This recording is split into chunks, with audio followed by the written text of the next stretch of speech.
নমস্কার বন্ধুরা, easy recipe with মৌ চ্যানেলে তোমাদেরকে স্বাগতম। আজ আমি তোমাদের জন্য নিয়ে এসেছি ম্যাঙ্গো লস্যি রেসিপি।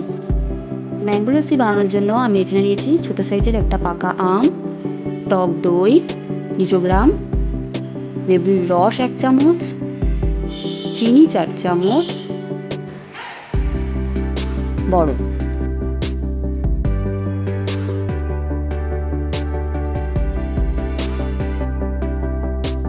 প্রথমে আমি মিক্সির বাটিতে আমগুলো দিয়ে দিলাম।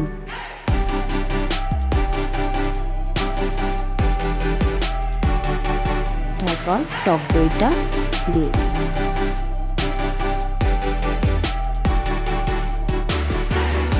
4 চামচ চিনি দিলাম।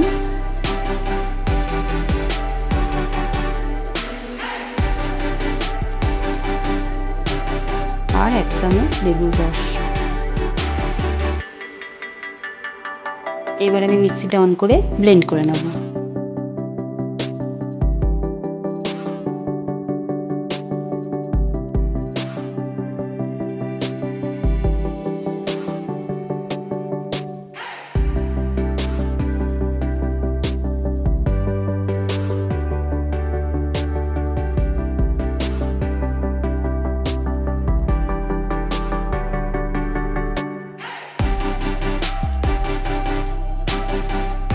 দেখো আমার ম্যাঙ্গো লস্যি তৈরি।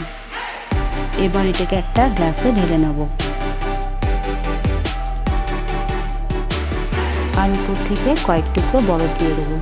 আমার এই ম্যাঙ্গো লস্যিটা তোমাদের যদি ভালো লেগে থাকে তাহলে কমেন্টে অবশ্যই জানিও আর সবার সাথে শেয়ার করে দিও। আরও চটজলদি ইজি রেসিপি দেখার জন্য আমার চ্যানেলটিকে লাইক ও সাবস্ক্রাইব করে আমার সাথে জুড়ে থেকো।